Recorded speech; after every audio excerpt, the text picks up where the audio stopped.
इतनी मेहनत की जैसे ऐसा लग रहा था सब लोग ये चुनाव अकेला चंद्रशेखर आजाद नहीं पूरी पार्टी मिलकर लड़ रही हो और नगीना की जनता मिलकर लड़ रही है।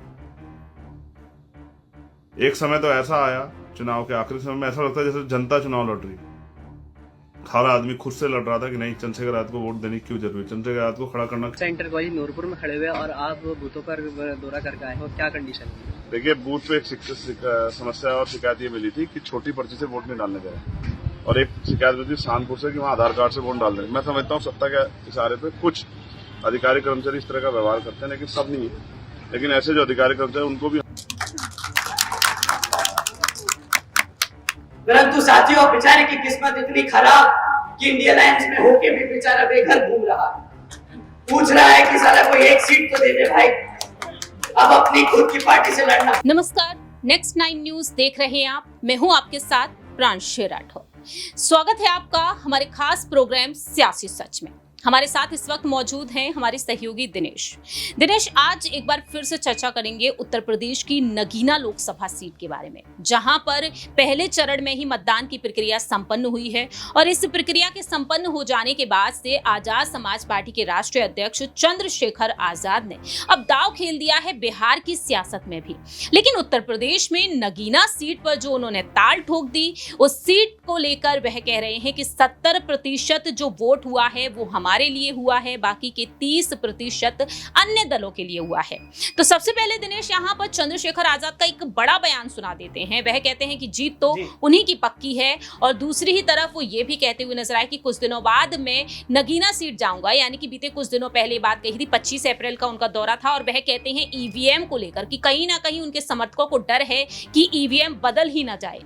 देखिए जरा आजाद ने क्या कुछ कहा। शुरुआती दौर में हमने एक पैसा लोगों से मांग के चुनाव को लड़ा, जितना हमारे तेल का खर्चा आता उतना पैसे जनता हमें 12-15 मीटिंग में दे देती।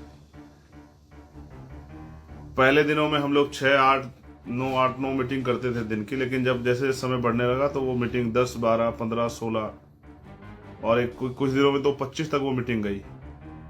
मैंने खुद 600 ज्यादा गाँव की, इसलिए मुझे विश्वास है कि चुनाव हम लोग जीत रहे हैं।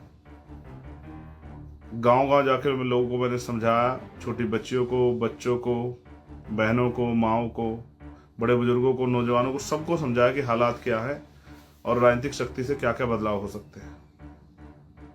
मैं भी जो करना चाहता हूं बिना राजनीतिक शक्ति के नहीं कर सकता हूं। जीवन में बहुत खट्टे मीठे अनुभव हुए, लेकिन लोगों के पास जाकर देखा तो एहसास हुआ कि आज भी लोगों की जिंदगी वही है। बहुत सारे नए साथी भी मिले, कुछ लोग समाजवादी पार्टी छोड़ के, कुछ बसपा छोड़ के, कुछ कांग्रेस छोड़ के, कुछ आम आदमी पार्टी छोड़ के हमारे साथ आए। हमारे पुराने साथी बहुत मेहनती, सब लोगों ने दिन रात लगा के मेहनत लगा काम किया। जो बाहर से साथी लगा तो उन्होंने भी बहुत हिम्मत अदा की। इतनी मेहनत की जैसे ऐसा लग रहा था सब लोग ये चुनाव अकेला चंद्रशेखर आजाद नहीं पूरी पार्टी मिलकर लड़ रही हो और नगीना की जनता मिलकर लड़ रही है। एक समय तो ऐसा आया चुनाव के आखिरी समय में ऐसा लगता है जैसे जनता चुनाव लड़ रही। हर आदमी खुद से लड़ रहा था कि नहीं चंद्रशेखर आजाद को वोट देने की क्यों जरूरी है, चंद्रशेखर आजाद को खड़ा करना क्यों जरूरी है, चंद्रशेखर आजाद को आगे बढ़ाना क्यों जरूरी है, चंद्रशेखर आजाद अगर आगे बढ़ेगा तो क्या हो सकता है। कुदरती था कि लोगों के मन में विश्वास पैदा हुआ। मेरी बातें सुन के, हमारे लोगों की मेहनत से, हमारे लोगों के संघर्ष से, जिस तरह से हमारे लोगों ने हिम्मत जुटाई, वहां ये साबित किया कि भाई रानी का बेटा ही राजा नहीं बनेगा या पैसे वाले लोग ही राज नहीं करेंगे, काम करने वाले लोगों को मौका मिल सकता है। वहां की जनता भी, महान जनता का मैं धन्यवाद करता हूँ, सभी जाति धर्मों के लोगों का, जिनका विश्वास में था उन्होंने भी बढ़ चढ़ के वोट दी। ऐसी रिपोर्ट्स भी हमारे पास है। पहली बार उन्होंने पार्टियों को छोड़ के कैंडिडेट पर ध्यान दिया कि कैंडिडेट काम करने वाला, कैंडिडेट बोलने वाला है, कैंडिडेट जो है लड़ने वाला है। अब उनके मन में एक डर है कि भाई ऐसा ना ईवीएम से वोट की चोरी हो जाए। उसका इंतजाम भी हमने, हमारी टीम ने कर दिया है।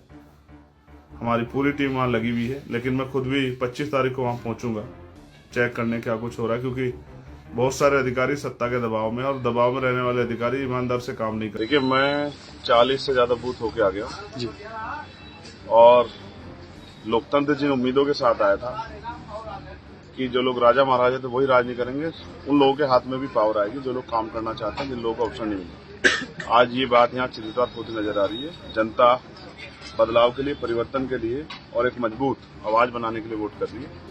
मैं जितने बूथों में गया हूँ 70% में हम हैं और बाकी 30 में सब हैं। आप खालसा इंटर कॉलेज नूरपुर में खड़े हुए और आप बूथों पर दौरा करके आए हो, क्या कंडीशन है? देखिए बूथ पे एक समस्या और शिकायत ये मिली थी कि छोटी पर्ची से वोट नहीं डालने गए और एक शिकायत मिली थी शानपुर से कि वहाँ आधार कार्ड से वोट डाल देंगे। मैं समझता हूँ सत्ता के इशारे पे कुछ अधिकारी कर्मचारी इस तरह का व्यवहार करते हैं, लेकिन सब नहीं है। लेकिन ऐसे जो अधिकारी कर्मचारी उनको भी हमने समझा दिया कि कोई भी इलीगल काम ना करे, क्योंकि उसके परिणाम फिर कानूनी रूप से अच्छे नहीं होंगे। तो अभी तो मैंने आपको बताया कि 70% में हमें और बाकी में सब लोग हैं जो लोग वो कर रहे हैं, बाकी जो चुनाव लड़ रहे हैं। और होना भी चाहिए, जनता सबको देख रही है, जनता ने सबको मौका दिया। इस लोकसभा में तीनों पार्टियों को मौका दे दिया, तीनों से ठगे गए। जब भी उनके हक अधिकार की बात आई उनकी तरफ बोलने वाला कोई था नहीं। क्या है नगीना में इस समय? ना स्कूल है, ना कॉलेज है, ना मेडिकल कॉलेज है, ना स्पोर्ट कॉलेज है, ना ही रोजगार के साधन है। कुट हो गए, महिलाएं परेशान है, गृहिणियां परेशान है, नौजवान परेशान है, किसान परेशान है। क्या है? यातायात के भी बहुत अच्छे साधन नहीं है। तो तमाम तरह की परेशानियां जनता के पास है और उनको उससे समाधान चाहती है। और विकल्प उनके पास है, एक मजबूत नेतृत्व जो सड़कों पर लड़ रहा था, सदन में उनकी आवाज उठाने वाला। जैसा कि यहाँ पर हमने आपको बताया कि चंद्रशेखर आजाद क्या कुछ कहते हुए नजर आए। दिनेश, जिस तरह से आजाद दावा कर रहे हैं, ये वो सीट है जहां से हमने देखा कि मायावती पहली बार चुनाव लड़ती हैं, जीत हासिल करती हैं और इसी जगह से वह अपने भतीजे आकाश आनंद को भी लॉन्च कर देती हैं। यानी कि आकाश आनंद जो कोऑर्डिनेटर हैं, उत्तराधिकारी के तौर पर वह जाने जा रहे हैं बहुजन समाज पार्टी के। और ऐसे में चंद्रशेखर आजाद का बार बार जीत का दावा कर देना कैसे देख रहे हैं? क्या आजाद की जीत यहाँ से पक्की मानी जा सकती है? एक वक्त सपा के प्रत्याशी ने जीत हासिल की, बीजेपी के प्रत्याशी ने, फिर सपा और बसपा के गठबंधन से बसपा के प्रत्याशी ने जीत हासिल की, लेकिन इस बार आजाद कोई बड़ा खेला करने में कामयाब हो जाएंगे? देखिए प्रांशी, लगातार आज़ाद की कोशिशें यही रही हैं क्योंकि मायावती की राजनीति को उन्होंने देखा है। मायावती ने पिछले 50 साल के अपने राजनीतिक करियर में जिस तरीके से दलित और मुस्लिम वोट बैंक को साथ लेकर के राजनीति की है और उसका प्रतिफल उन्हें ये मिला कि 4 बार उत्तर प्रदेश की मुख्यमंत्री भी रही। ऐसे में आज़ाद चाहते हैं कि कहीं ना कहीं उसी राजनीतिक विचारधारा पे चल के, जहाँ अम्बेडकर की बात करते नजर आते हैं, काशीराम की बात करते नजर आते हैं, तो उसी विचारधारा को आधार बना करके लोगों के बीच अपनी जगह बनाई जाए। आपने देखा कि इस चुनाव में उन्होंने ताबड़तोड़ रैलियां की, ताबड़तोड़ जनप्रचार किया, लोगों के बीच गए। उन्होंने कहा कि संविधान को बचाने के लिए मेरी लड़ाई है, बाबा साहब ने हमें संविधान की ताकत दी है और ऐसे में यदि संविधान को आप बचाना चाहते हैं तो आप मुझे कहीं ना कहीं समर्थन दे सकते हैं, आप अपनी ताकत दे सकते हैं। और इसी आधार पर मायावती पर भी कटाक्ष करते नजर आ रहे हैं। वो लगातार ये कहते नजर आ रहे हैं कि उनके लोगों ने 4 बार देखा है, उत्तर प्रदेश की राजनीति की बात की जाए 4 बार मायावती मुख्यमंत्री रही हैं, लेकिन शिवाय यहाँ पर दांव के उन्होंने कुछ भी नहीं किया है। और साफ तौर पर यही कहना है चंद्रशेखर आजाद का कि यहाँ पर लोगों ने मन बना लिया है, आगामी वक्त बदलाव का है और नगीना के लोगों ने हमें जन समर्थन दिया है। उसी आधार पर नतीजों में आप देखेंगे कि नगीना से चंद्रशेखर आजाद जीत का दावा करते नजर आ रहे हैं। देखिए, आजाद जिस तरह से जीत का दावा कर रहे हैं उसे देखते हुए आजाद तो ये तक कहते हैं अन्य विपक्षी दलों के नेताओं के लिए, जैसा कि आप जानते हैं कि सपा के साथ आजाद समाज पार्टी का गठबंधन रहा, लेकिन अखिलेश यादव उन्हें एक सीट, नगीना सीट नहीं देते हैं, एक सीट वह कुछ और देना चाहते हैं। प्रियंका गांधी की तरफ से कोशिश की गई कि प्रियंका गांधी भी कहती हैं कि एक सीट उन्हें दे दी जाए, भाई के समान उन्हें मानती हैं, लेकिन अखिलेश कहते हैं कुछ भी हो जाए लेकिन ये सीट आजाद को मैं नहीं दूंगा। और अब देखा जाए, आजाद कहते हैं कि नेताओं की हमने दौरे देख लिए, सीएम योगी यहाँ आए, जेपी नड्डा जी भी यहाँ आए, आकाश आनंद भी आए।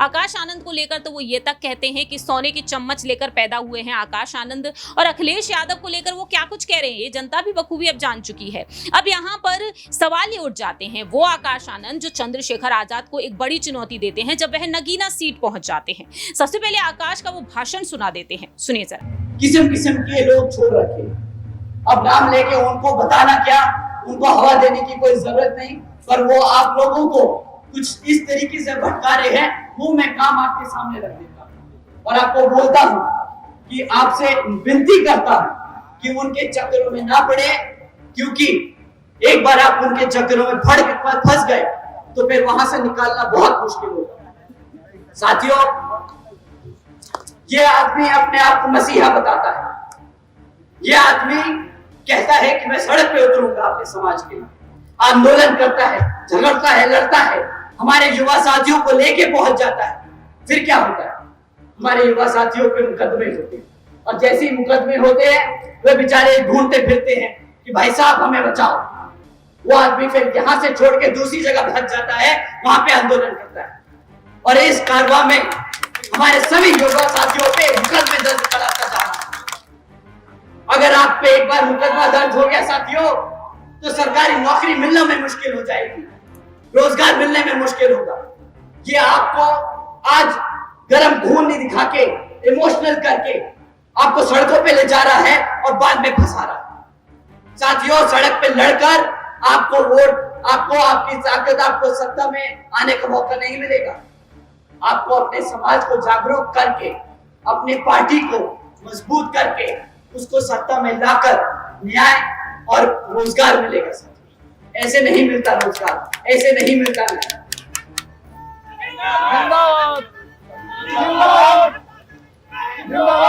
साथियों, अभी पिछले कुछ दिनों में इस व्यक्ति ने अपनी पूरी जी जान लगा दी कि वो इंडिया अलायंस में घुस जाए।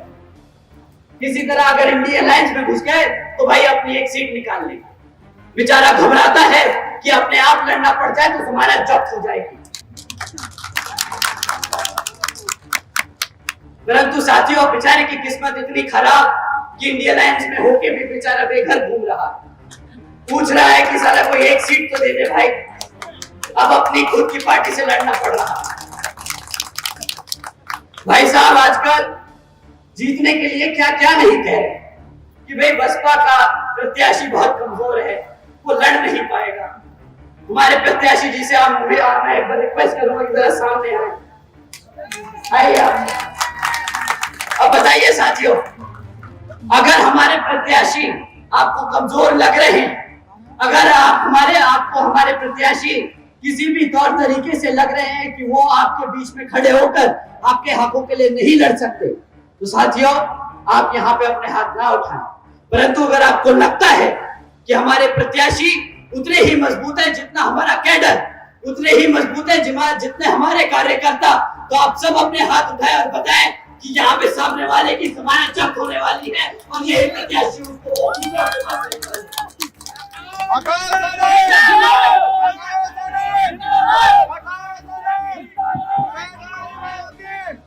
सुरेंद्र पाल, तुम आगे बढ़ो। सुरेंद्र पाल जी आगे बढ़ो। सुरेंद्र पाल जी आगे बढ़ो। साथियों, वो ऐसी ऐसी बेतुकी बातें करता है, जब उसकी और बातें करेंगे तो हमारी बेइज्जती हो जाएगी। तो अब हम इससे आगे बढ़ते हैं। साथियों, जैसा कि आप जानते हैं कि अब लोकसभा चुनाव हो रहे हैं, तो ये किसी भी तरीके के कंडे अपनाएंगे, झूठी अफवाह फैलाएंगे। ये बेचारे नीला पटका पहन के आएंगे। अगर उनका नीला पटका फेल हो जाए तो पार्टी का नाम भी बदल लेंगे, हमारे संस्थापक का नाम रख लेंगे। परंतु आपको इनकी बातों में नहीं आना। ये उतने ही बेकार है जितनी कांग्रेस और बीजेपी, जितनी सपा और आरजेडी। साथियों, आपको इन सब से बच के और संभल के रहना। ये बहुत जरूरी है कि आप लोग अपने पार्टी के मूवमेंट को मजबूत करते चले और लोगों में आपके कार्यकर्ता, आपके प्रत्याशी के बारे में सही बातें आगे रखते रहें और सबको बताते रहें कि आपको इस बारी हाथी के सामने वाला बटन दबाकर यहाँ पर बहन जी के हाथ मजबूत करने का काम करना है। साथियों, आगे की 3 लाइनें मैं वो बोल रहा हूं जो बहन जी ने मुझसे बोला लिखा बोलने को। साथियों, ये मैं बहन जी के शब्द आपसे दोहरा रहा हूं। बहन जी ने कहा कि उनकी खास तौर से आदरणीय बहन जी की अपील है कि इस समय देश में हो रहे लोकसभा आम चुनाव में आप सभी लोगों को हर मोर्चे पे सावधान रहना होगा। आप लोगों का वोट बहुत कीमती है। आपका वोट कोई खरीद ना सके। आपका वोट। दिनेश, जिस तरह से आकाश आनंद अपने भाषणों को लेकर काफी ज्यादा सुर्खियों में आ चुके हैं, सीएम योगी को, पीएम मोदी को, अखिलेश यादव को, हर एक को वो चुनौती दे रहे हैं और कह रहे हैं कि देखिए हमारी पार्टी की जीत तो पक्की ही है। क्या आकाश आनंद टिक पाएंगे आजाद के सामने? आजाद कहते हैं सोने की चम्मच लेकर पैदा हुए हैं, इसीलिए इतनी ज्यादा सुर्खियों में बह बने हुए हैं। क्या अखिलेश यादव हो, चाहे यहाँ पर आकाश आनंद हो, चाहे मायावती हो, चंद्रशेखर आजाद की रणनीतियां इनके खिलाफ कितनी रंग लाएंगी और आकाश आनंद यहाँ पर आजाद के मुताबिक देखा जाए तो आगे बढ़ पाएंगे या नहीं? देखिए यहाँ पर आकाश आनंद जो है राजनीति में अभी नई नई उनकी एंट्री हुई है। मायावती के उत्तराधिकारी के रूप में बहुजन समाज पार्टी के लिए काम कर रहे हैं और लगातार जिस तरीके से चंद्रशेखर आजाद ने कहा कि सोने की चम्मच लेकर के पैदा हुए, जाहिर तौर पर क्योंकि एक बड़ी विरासत उनके साथ जुड़ी हुई है।